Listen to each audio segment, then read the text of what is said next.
আসসালামু আলাইকুম ছোট্ট বন্ধুরা, আসো শিখি।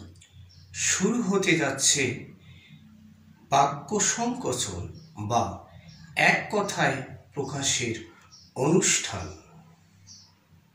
এক কথায় প্রকাশ কাকে বলে?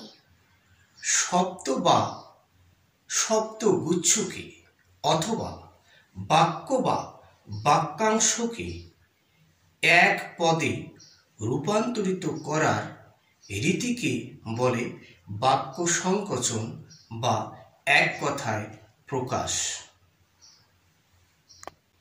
অনেকের মধ্যে একজন অন্যতম অল্প কথা বলে যে, অল্পভাষী অহংকার করে যে, অহংকারী আল্লাহর উপর বিশ্বাস আছে যার, আস্তিক আল্লাহর উপর বিশ্বাস নেই যার, নাস্তিক আকাশে চড়ে যে, খেচর ময়ূরের ডাক, কেকা পাখির ডাক, কুজন বিদেশে থাকে যে।